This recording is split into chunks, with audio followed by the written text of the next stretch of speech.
And we also include a bouquet of flowers. The reason why I include a bouquet of flowers because it takes a lot for a person to ask for food. And it takes a lot for a person to say, I'm hungry. And there's nothing more fulfilling than to giving a person their flowers and letting them know that this too shall pass. Hello, sweet friends. I'm Stephanie Jacobs, a storyteller and advocate for social justice, and your host of the Love Light Stories podcast, a place where we uncover a deeper understanding of humanity through beautiful, redemptive stories that inspire our hearts. If you long to see more love, empathy, and true connection in our world and your own life, you're in the right place. After spending multiple years studying social justice issues, I've realized the power story has in helping us to understand, empathize, and transform our worldviews into something that's just that, views that are truly worldly. Here in this space, we'll embrace our humanity through raw and authentic stories told by real people themselves. We'll amplify their voices and learn to connect in more meaningful ways. Poverty, human trafficking, incarceration, race, immigration, and more. We'll embrace difficult conversations, sometimes controversial topics, and lighthearted stories too. If you wish to uncover the hope, love, empathy, and connection we can find in our fellow humanity, this is a show for you. So, are you ready, lovely? Let's jump in.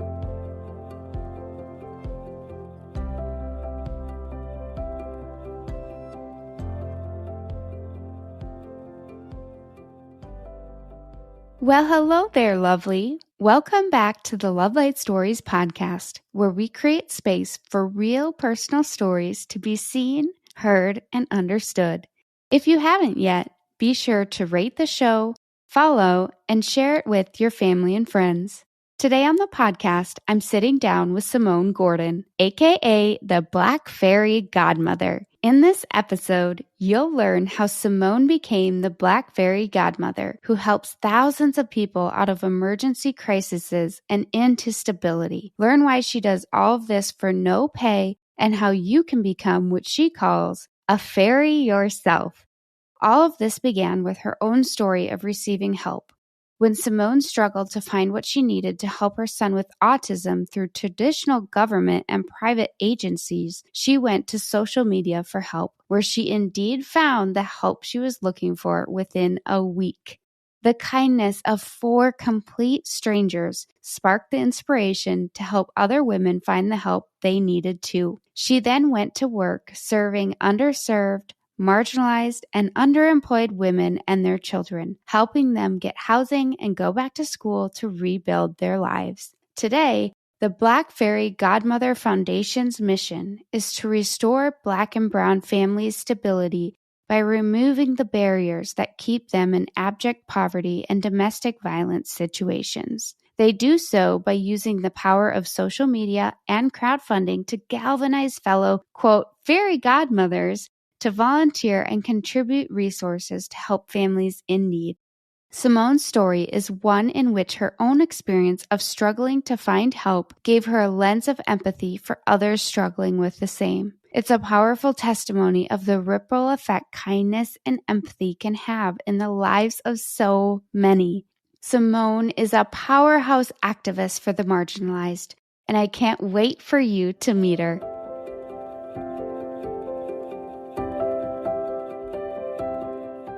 Simone Gordon, it is an absolute pleasure to have you on the Love Light Stories podcast today. Thank you so much for having me. How are you, Stephanie? I am so good. It's been so fun to get to know you a little bit, and I just cannot wait for everyone here to hear about your story because you have been called the Black Fairy Godmother by many people across the country. Can you just tell us a little bit about how you came to get that name? Well, how I got the name the Black Fairy Godmother is a very chilling story.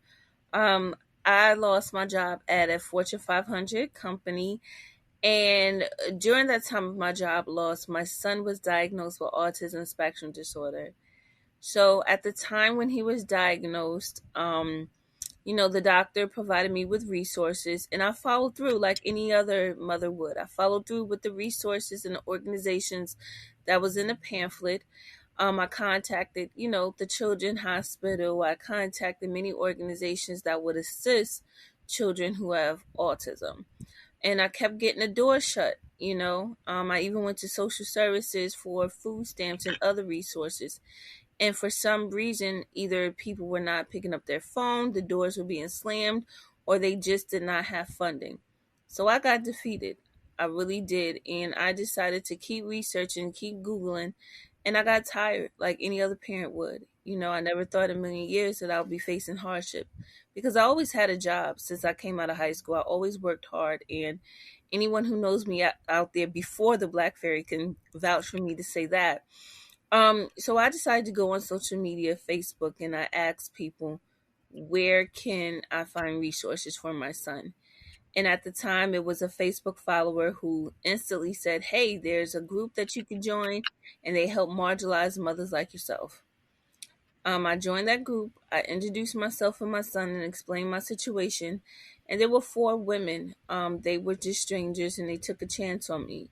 One stated, hey, I can look on LinkedIn, and I didn't know what LinkedIn was at the time, right? I can look on LinkedIn, and I could contact the Children's Hospital where your son is on a waiting list. It shouldn't take that long for a child to get resources.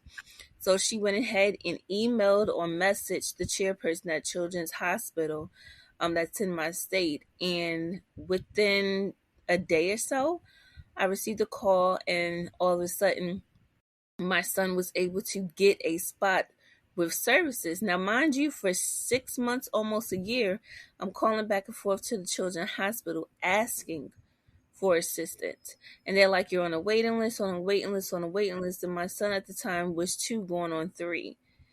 But when she had someone to call, their child was instantly able to get services. Now, mind you, I am a Black woman and I come from an urban community. This young woman who called was Caucasian, and she came from a suburban area with great insurance. My insurance is Medicaid. And how that works is when you're on Medicaid and Medicare, there's a fee schedule that doctors get paid on, and it's fixed. It's not like they can bill any type of cents and dollars, okay? Versus a regular Aetna or regular, paid insurance that you have. So when they were looking at my son, they would look at, he's a fixed paid patient versus a child who has regular insurance where they'll get more money. So the next the next person said, hey, you need to go back to school. Like, do you have dreams and aspirations? And I said, I always wanted to become a nurse, but I flunked out of college because I was taking on too much responsibility working. Well, get back in school. I said, well, it's not that simple because I owe a bill to the community college. I believe $796 or $764. I forgot, but it was in the 700s. She said, well, me and my husband will pay for you to get back in school and pay the balance. How does that sound? I said, okay, well, I'll take it. And they enrolled me part-time into school. They made a check payable to Essex County College. And June 3rd of this year, I graduated with my associates and soon to be going into my bachelor's. Congratulations, by the way. And then there was another woman who said, hey, I don't have much, but I have a Target card, and each month I can help you get Depends and wipes for your son. Because there are pull-ups that are paid through the insurance, but they're not great. Because soon as a child urine through them, that's it. It goes through their clothes. It's just not feasible, So all of these resources, all of these women decide to take a chance on me. I'm getting all these blessings. I said to myself, hey, there's a lot of women that are like me who need the same resources, the same blessings.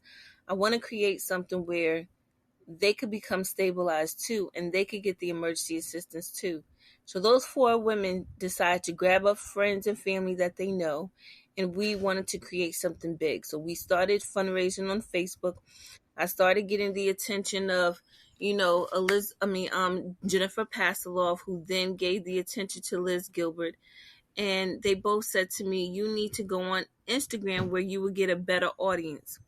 So I went ahead and I went on Instagram to get a better audience, and I went from 100 followers in starting October 2019, and the end of December of 2019 I was 13,000 worldwide, right? Wow. So we continuously just kept changing lives. And there was a mom in Maryland who was facing eviction, and within 30 minutes we raised $1,000. And her name was Teresa, and she gave me the name the Black Fairy Godmother, and it just stuck. People all over just calling me the Black Fairy Godmother. So that's how I got the name, and that's the story on how it all started. Wow, I love that mental depiction too of the Black Fairy Godmother essentially just overnight or within minutes being able to rally the communities around us and find assistance where it's needed most in that moment. It's just such a beautiful, beautiful picture. So, backing up to your story, and you were struggling to find resources for your son, what are some of the things and pieces of assistance that he actually needed at that time? Well, he has autism spectrum disorder, and he really needed something that is called physical therapy, speech therapy, and occupational therapy. Um, and I did not know who to go to. Also, I applied for food stamps, but when you go to social services, there's there's like a circus. Every day you have to go and bring a piece of paper. You have to stand online, and he needed more assistance. And at that time, they were saying I was not eligible for food stamps because I was getting unemployment at the time. So those Yes. were many things he needed. So he needed special education, he needed school. I had to be his voice and do all those things for myself, because there are advocates out there, but sometimes you have to pay for these advocates, and I don't have the money to pay for an advocate. Right, right. And with the food stamps specifically, too, I know there's this threshold, if you will, that once you reach a certain level of income, you no longer qualify for the food stamps. But oftentimes, like when you take on a second job or a third job that push you over that threshold, the amount that you're making doesn't necessarily still make your life stable enough where having those food stamps really would help fill the gaps. And then you have to find perhaps more childcare. And it's kind of this vicious cycle, right? It is, because at the time I was getting unemployment, and they were telling me that I was $2 to $5 over the threshold, so I didn't qualify. Right. And $2 to $5 is a drop in the bucket when you're talking about taking care of a family and a son who has autism and all of the things you've talked about. And that's something personally that I learned a couple of years ago. And it just really threw me for a loop and made me realize, okay, that's a piece in our system that's broken. We need to figure out how to fix that. I don't think we've figured that out yet, but it's interesting for people who don't know that, I think, to come to understand that. I mean, I'm trying not to get emotional. People don't understand. They think that they see things on a website that's black and white, that you can apply for this, and you can apply for that, and you are experiencing hardship and you'll automatically get it. That's not how it goes, Stephanie, at all. And you see many people giving up and just doing Instacart and Uber and Lyft. Or sometimes you see people in the grocery store stealing money. Stealing food. It's not that they are just doing it just to do it. They're doing it to feed their family and to survive. And when you go to a lot of these social services organizations, there's a lot of politics into that. It's a lot.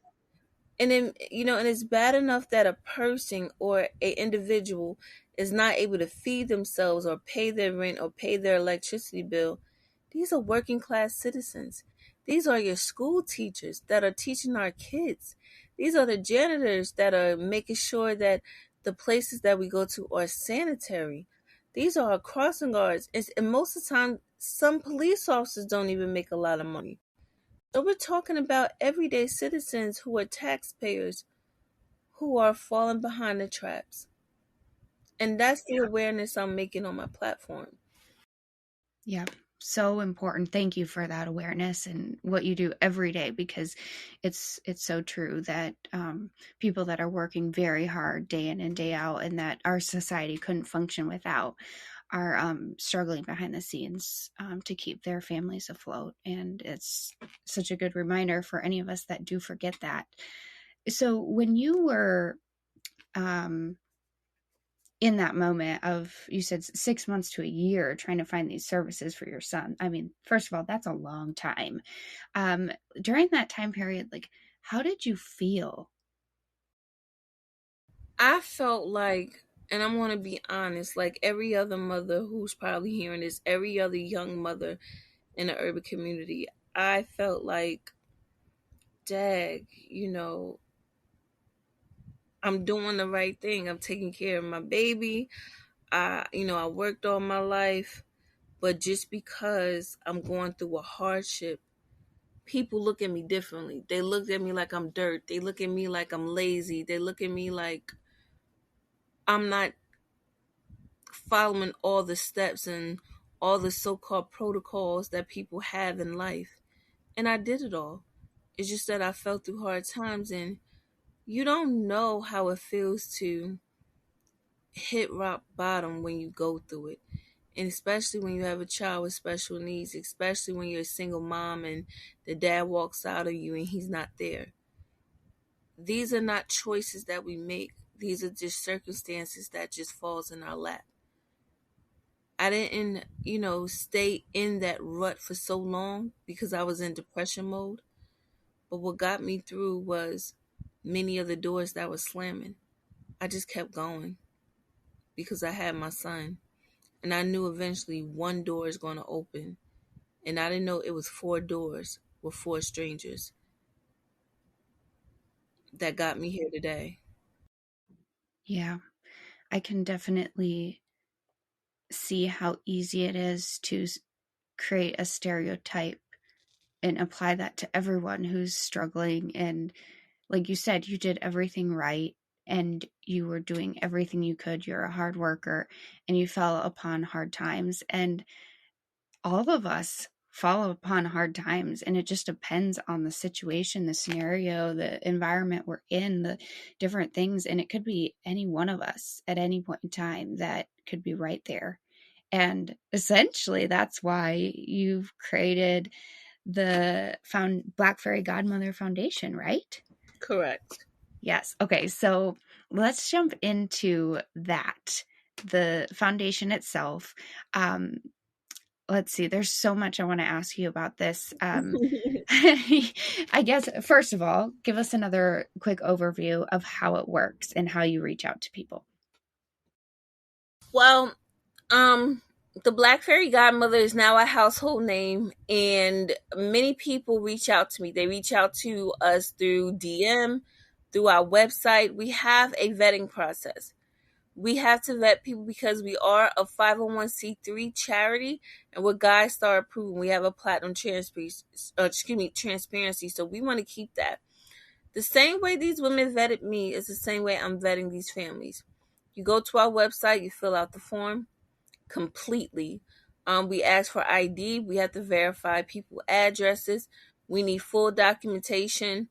And most people on our platform, when they ask for utility assistance and rent assistance, they provide us with that information. Um, Also, when people ask for food, um, we do give it to them.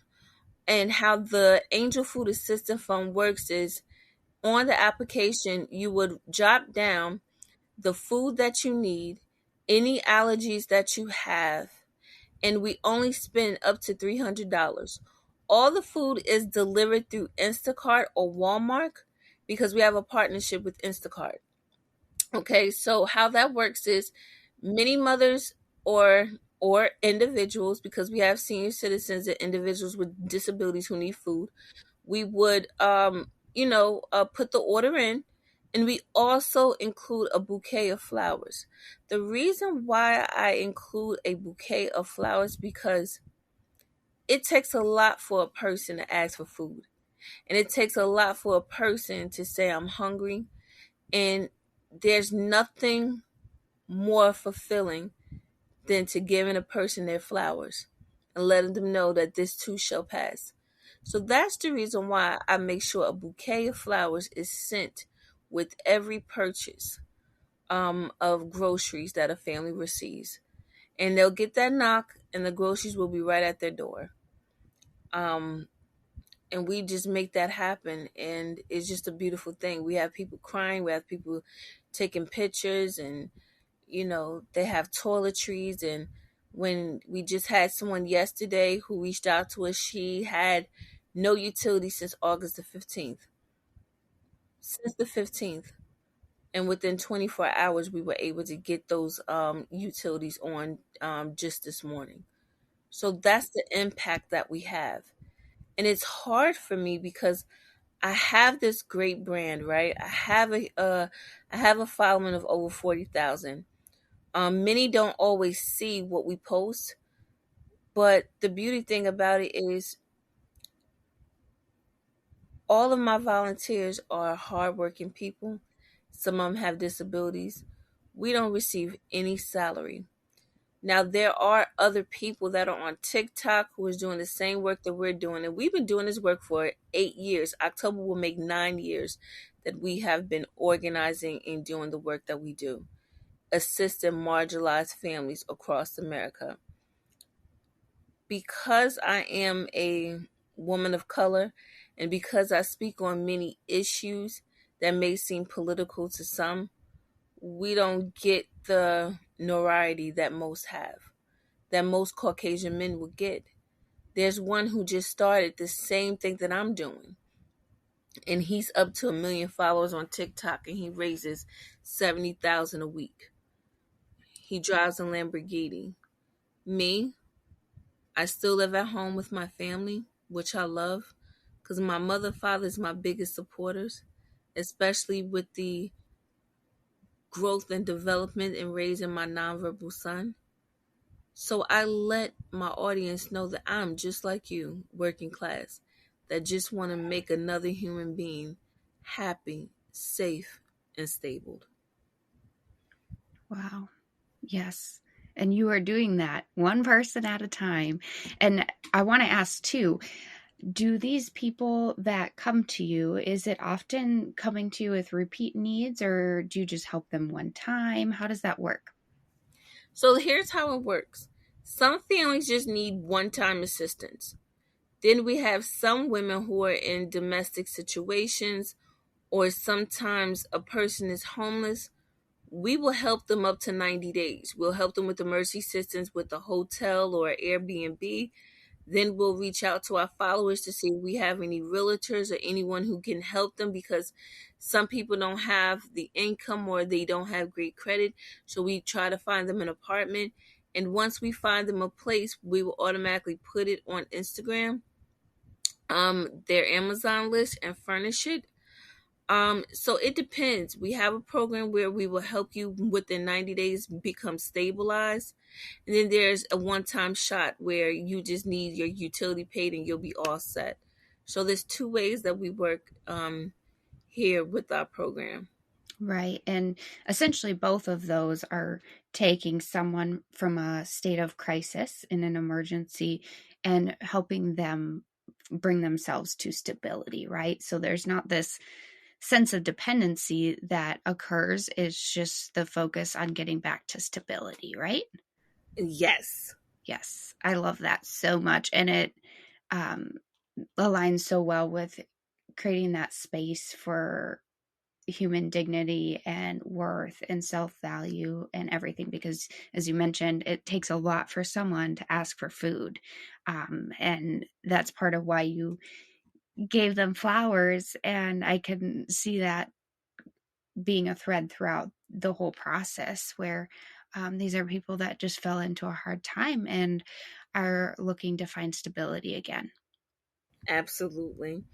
And that's the issue with a lot of people don't understand. They go, well, it's just that simple. They can go to a shelter. Do people know that shelters don't have security? And at shelters, like, all you do is get a bunk and you have a set time to take a shower, a set time to, eat. And do they know that sometimes families who come to shelters, some shelters will call child protective services? This is why people don't always go to shelters. They sleep at a subway because their children is all they have. Or at time a mother will stay in a domestic situation because she don't want her children to be split apart. These are the things that many people don't talk about. And these are the things that are happening. That's why my foundation, I try to place the family in a extended stay hotel, until we get an apartment, or like an Airbnb, or to see if they have any family that's in another state where they can, where we can relocate them to another state. These are the things that are not talked about. Shelters do not stabilize families. They keep them there for 30 to 60 days and put them out and get what they can get from the state. We care about these families. I care about these families. And how I structure it is that I always wanted a transitional home because I want to transition people's lives where they'll be able to have their first apartment and say, I started with the Black Fairy Godmother Foundation transitional home. Look where I am now. And that's where we, here in America, we're failing families. We're not giving them hope. And that's what they need, hope. And that's what I provide. Before I go to bed at night, I know I don't have a luxury car and a luxury house, but the void that is filled in my heart is knowing that I fed someone for the day, I housed someone for the day, or I have a family that's smiling for the day. And that's it. Yeah, that's what matters. That's what matters. So you're saying they'll sometimes when a family or a mother will bring their children to a shelter, they'll call child protection services. That is correct because the child does not have a home. A child is homeless, and that's considered abandonment. Some shelters do that because we had some families who had to run away from shelters or leave a shelter because of it. See, that's something that doesn't make sense to me. I understand the need for stability and everything from a systematic standpoint, but pulling a family apart while they're experiencing a crisis does not seem like the humane answer, because that causes even more trauma for the family and for the children. And it's just a sad situation. So I guess another area of our system to be improved upon, right? Absolutely. Wow. Okay, so you've told me that you have a partnership with Instacart, and you also work with Walmart, and also you have your Fairy Dust Scholarship Program with Tory Burch, right? Yes. Okay, so how do those programs work? Well, let's talk about the Angel Food Assistance Fund. That is one of, I'm trying not to get emotional. When a when a human being does not have food, when you're in the cafeteria and you see some of your coworkers that just sit there, 9 times out of 10, they're not just sitting there just to be sitting there. They don't have anything to eat because the little bit of money that they have left, they want to make sure their children are eating, right? So with the Angel Food Assistance Fund, is that we are the angels that are providing the funding for someone to eat.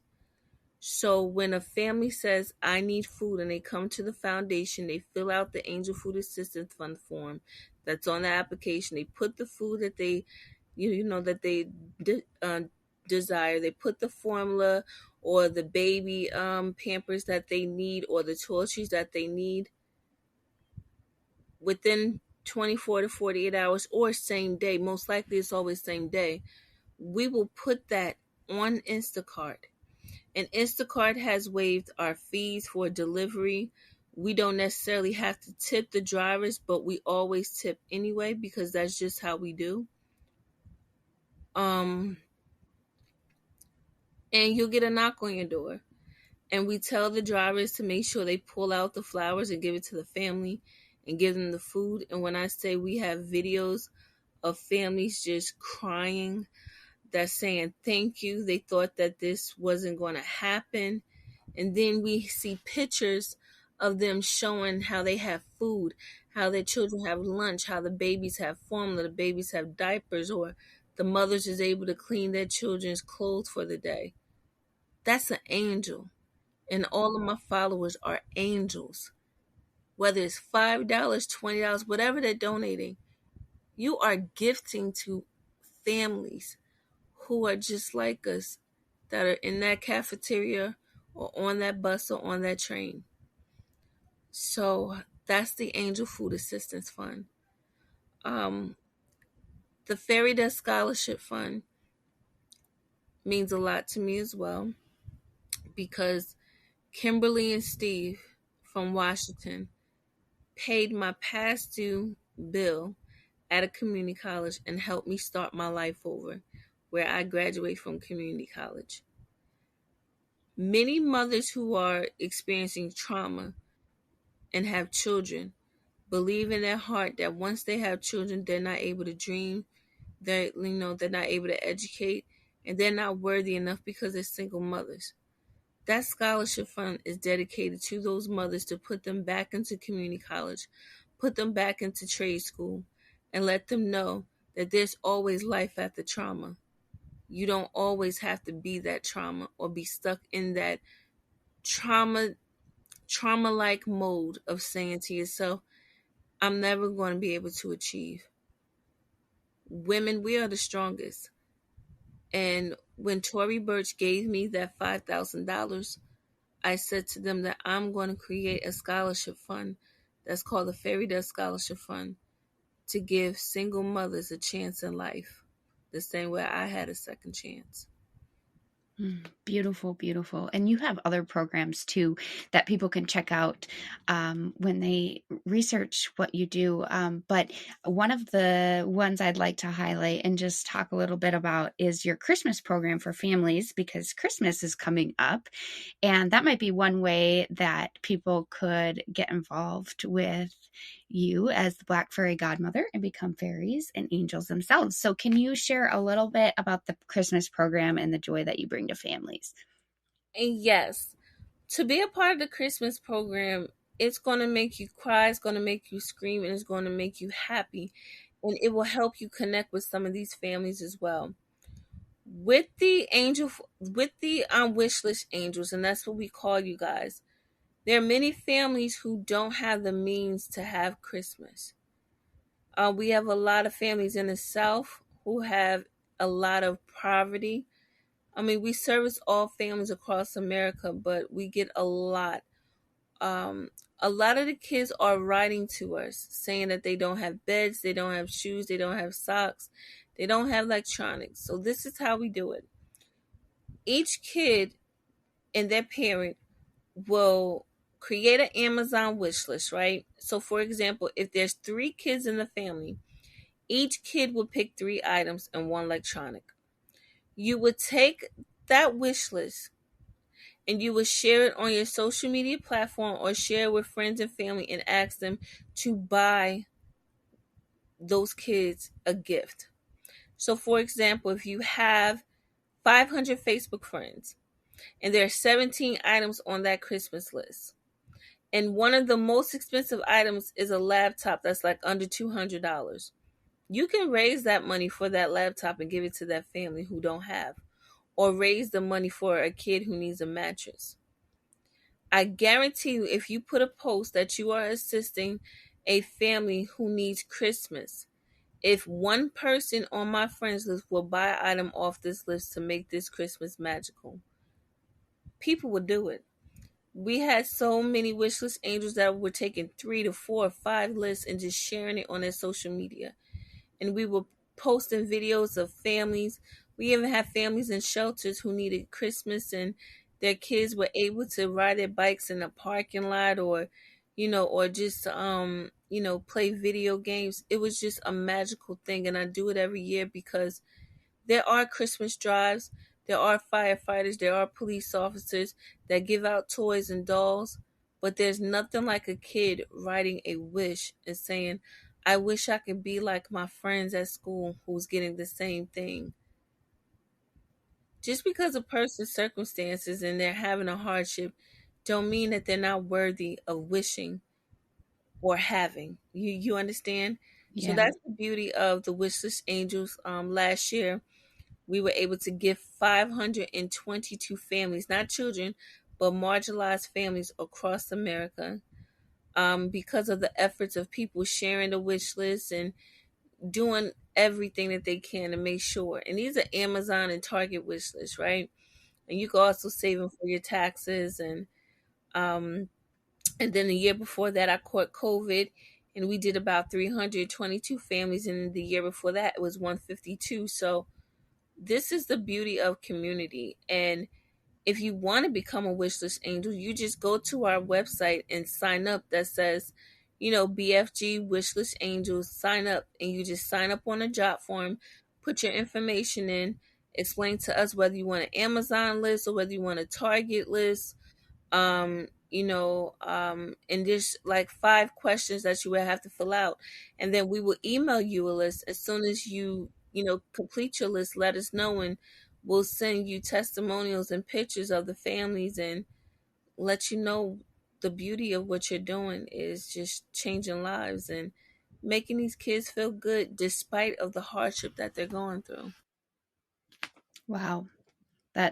I love that you also just stay connected and share pictures of the families and those stories so that those who are helping can actually see the beauty that's coming of that and stay connected. I think that's really important to people, and certainly important to me as I think about giving, and doing that as well. So thank you for sharing all about that program. I do have like two wrap up questions for you, but before we do that, since we're kind of on the mode of how to find you, can you share with everyone how to actually find you on social media and follow along with what you're doing too?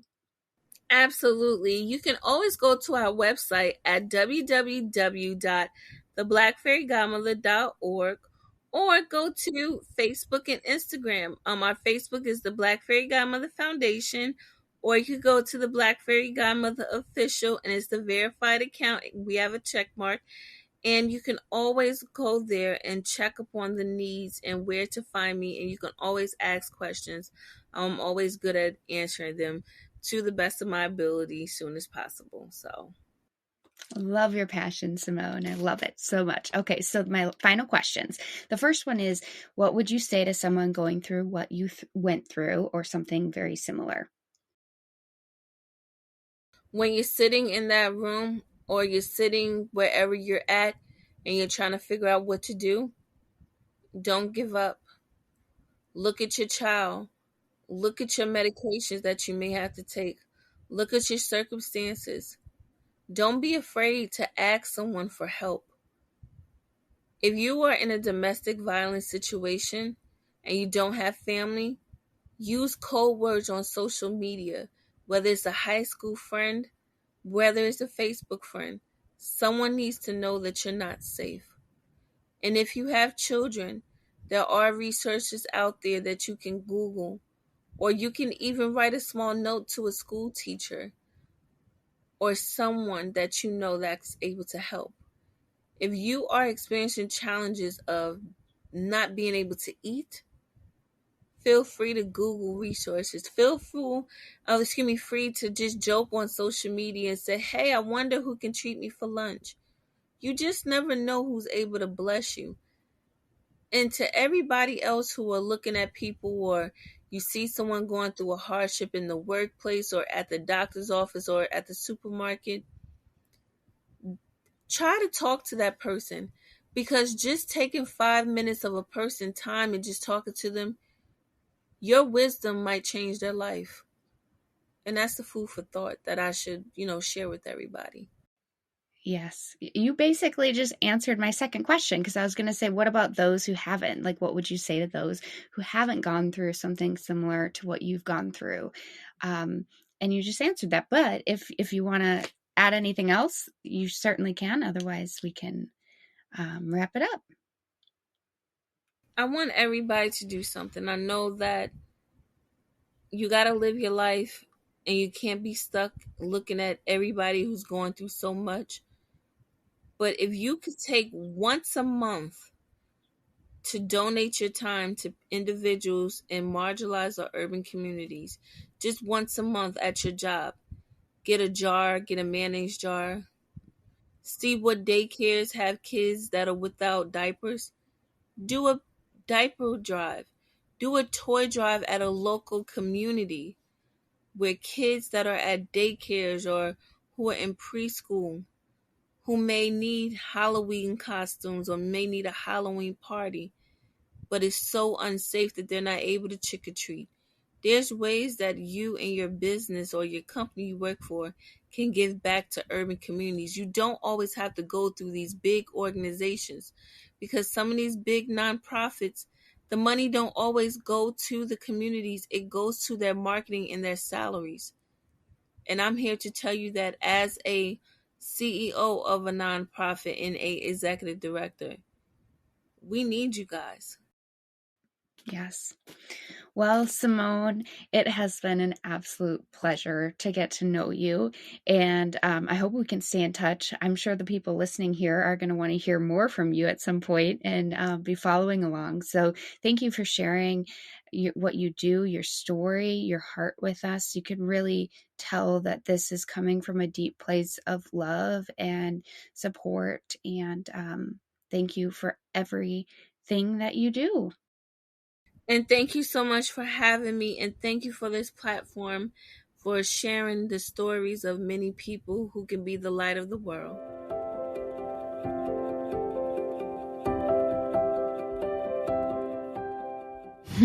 Isn't that an encouraging story? Simone Gordon became the Black Fairy Godmother out of trial that led to empathy for others. I just love that visual too of her swooping in and in almost an instant gathering resources to be able to fulfill the need. Poof! Like a real fairy godmother. It's so neat. I also think it's really neat how her experience with difficulty and then complete kindness from strangers led her to wanting to help others. And she actually took action and is doing it.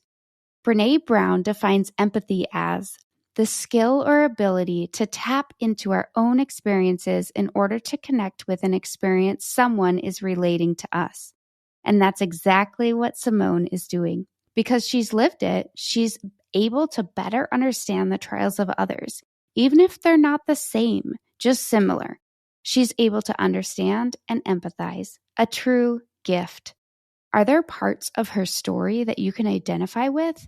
Or what about her story surprised you? Did you see anything in a different light? One thing for me was what she said about shelters. I do think I was aware of the dangers to families, women, and children, but I had forgotten the risks. It's things like the risk of having your children taken away when you show up to a shelter that we don't understand unless we either have lived it ourselves or have had the opportunity to grasp from someone else's story. It's easy to think about things at a high level, but when we really dig into them, we realize situations are often more complex. It's a good reminder for life in general. There's usually more to the story. What's one thing you learned today that surprised you? Come on over and join us in the Love Light Stories Facebook community and then share it on today's discussion post.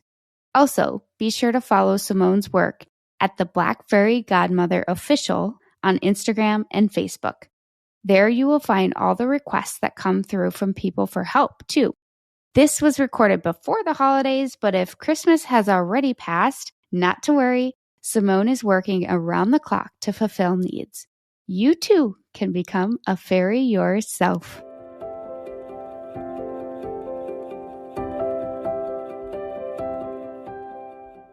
Are you loving this episode? Come join us in the Love Light Stories Facebook community, where we make this show come to life. My goal is to make this more than a podcast and truly create a space where we can learn and grow alongside one another in community. Here, we can learn alongside each other with curiosity and humility, and ultimately emulate more love and light to all we meet. You'll be the first to know about upcoming coffee chats, in-person events, book studies, and more. It's here where we'll go deeper in discussion around the topics we explore on the show. You'll even have the chance to meet guests from time to time. Go to stephaniemjacobs.com/manifesto to join. You'll receive an instant download of our manifesto with access to the community. The first 20 people to join will get a personal handwritten note from me, a printed copy of the Love Light Stories manifesto, and a fun surprise too. Not to mention, you'll instantly become a founding member of the Love Light Stories community. I mean, how cool is that? Oh, and did I mention it's all free? So what are you waiting for? Come join us. I just can't wait to meet you, lovely.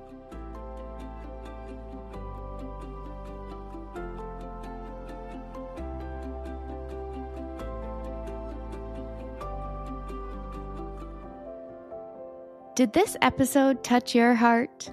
If you loved today's story and have a relatable experience to share, encouraging words for our guests, or just want to share a comment, go to the show notes for this episode and send us what we like to call heart mail for a chance to have your note featured on an upcoming episode. If there's a large response to any particular story, we might just bring that guest back on the show to dive into your comments, or even have them join us as a guest in the Love Light Stories Facebook community. It's as easy as sending us a voice message or written note, both easily accessible in today's show notes. Simply go to stephaniemjacobs.com and click on the Stories tab. So, give it a try. Send us your heart mail. I just can't wait to hear what's on your heart. And hey, thank you so much for listening to this podcast and leaning into today's story. And don't forget, you can subscribe to the show wherever you listen to your podcast so you don't ever miss an episode. And a great way you can support these conversations is to rate the show and leave a review. And if you have a friend who would like these stories, share it with them too. All of these things are the best way you can support this podcast. So thank you. And until next time, lovelies, keep radiating that love and light to everyone you meet.